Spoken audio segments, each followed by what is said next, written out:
հարգելի տեղակալ հակակոռուպցիոն կոմիտեի Բաբայանին, որովհետև ես ձեզ արդեն բազմաթիվ հաղորդումներ եմ ներկայացրել Տիգրան Ավինյանի կողմից կոռուպցիոն հանցագործությունների վերաբերյալ, եւ այս պահին ես չգիտեմ դուք ինչ եք անում, բայց Երևանի ամենաբանուկ մասերից մեկում, Արաբկիր համայնքում, Արաբկիր համայնքի սրտում, Նայիրիզարյան 11-13 հասցեում տեղի է ունենում ապօրինի հանքարդյունաբերություն, ապօրինի շինարարություն, որը վտանգում է երևանցիների կյանքը եւ առողջությունը։ Հիմա տեսեք իրավապահ մարմինների ներկայացուցիչներ։ Տիգրան Ավինյանը տրամադրել է շինթույլտվություն մի նախագծի վերաբերյալ, որտեղ չկա բավերացում, տեսեք այս դատարկ մասը,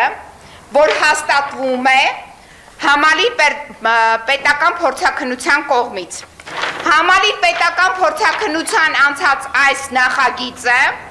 թեպետ ունի դրական եզրակացություն, դա էլ է կոռուպցիոն գործարք, բայց այնուամենայնիվ ունի հստակ դիրքորոշում դեմ քվեարկություն, որը արտացոլված է այս Հայաստանի Հանրապետության քաղաքաշինության կոմիտեի նախագահի կողմից դեմ քվեարկությամբ եւ նշվում է դեմ քվեարկության մեջ, որ հակահրդեհային ճանապարհը գոյություն չունի, սա հաստատված չէ։ Բացի այդ, մինչև շինարարություն սկսելը պարտադիր պետք է իրազեկվեն քաղաքացիները, անցկացվեն հանրային լսումներ։ Ուրեմն Տիգրան Ավինյանը մասշտաբային ստախոս է։ Այս մասշտաբային ստախոսը եկել է քարոզարշավի ժամանակ տվյալ տարածք եւ քաղաքացիներին խոսք է տվել, որ այդտեղ նախագծվող ցանկացած փաստաթուղթ իրենց հետ քննարկելու է։ Չի կատարել այդ հրապարակումը արկա է համացանցում բոլոր տեղերում զետեղված է։ Ստախոսը չի ներկայացել վայր, որտեղ նախաձեռնել է ապօրինի շինարարություն շինթույլտվություն է տրամադրել։ Ըստ շրջանառվող լուրերի շինթույլտվությունը Տիգրան Ավինյանի կողմից տրվում է հատուկ գումարի միջոցով։ Հատուկ գումարը շատ մեծ գումար է։ Այդ հատուկ գումարների միջոցով տրվում են քաղաքը ապականելու թույլտվություններ։ Ուրեմն այդ տարածքը, որը ապականվում է հիմա եւ օգտագործվում է որպես քարհանք, նախագծվել է Թամանյանի կողմից, ես հիմա ցույց տամ ձեզ նաեւ Թամանյանի հատակագիծը 1925 թվականին եւ նույն քաղաքապետարանի թույլտվությամբ, հեսա սա հատակագիծն է հարգելի քաղաքացիներ, նայեք, այստեղ գտնվող երկու 100-ամյա տները եւ շուրջ 2500 քառակուսի մետր կանաչ տարածքը Տիգրան Ավինյանի թույլտվությամբ, ապօրինի թույլտվությամբ, որովհետեւ ոչ միայն ապօրինի է, ոչ միայն վարչական դատարանով դա պետք է ճանաչվի անվավեր, այլ նաև քրեորեն հետապնդելի արարքներ է թույլ տվել։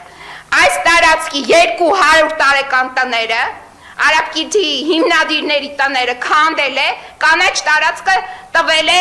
ամբողջությամբ հանքարդյունաբերության եւ այժմ դեռ 9 հարգանի շենքի թույլտվություն է տվել, որը հետագայում ախորժելի այդ ճանապարհով պետք է դառնա 26 հարկ։ Ում է տվել։ Հիմա ես ձեզ ցույց տամ այդ ՍՊ, Ադամիում ինչ որ ՍՊ է, որի հիմնադիրները 2 տարեց Զառամյալ անձինք են, Գայանե Վերձյան եւ Աթաբեկ Ադամյան։ Այդ Աթաբեկ Ադամյանին ես պեղեցի, մի տարիքով անձնավորություն է, Արծվաշենցի փախստական, եւ գրում է ինչ որ Արծվաշենի վերաբերյալ ինչ որ գրառումներ է անում։ Ամփոփեք։ Ուրեմն Արծվաշենն էլ նաեւ գտնվում է Ճամբարակ համայնքում։ Այս մարդիկ փոխանակ գնան Արծվաշենը շենացնեն, համայնքը, Ճամբարակ, գնան ազատագրեն Արծվաշենը, եկել են գրավում են Արաբկիր համայնքը։ Հիմա Տիգրան Ավինյանը այս պայն էստեղ չի է։ Ես ինձ ասեցին դահլիճում, որ ինքը վատ առողջ չէ եւ գնում է դեղորայք է ինչ որ ընդունում։ Հիմա նույնպես երևի գնացել է, հրավիրում եմ իրեն այստեղ, որպեսզի այս հարցերի պատասխանը տրամադրի քաղաքացիներին, բացի այդ, արդեն իսկ հետիոտի ճանապարհ ապօրինի օգտագործելու հետևանքով երեխա են գցել ավտոյի տակ եւ ծանր մանրական վնասվածքներով երեխային տարել են հիվանդանոց։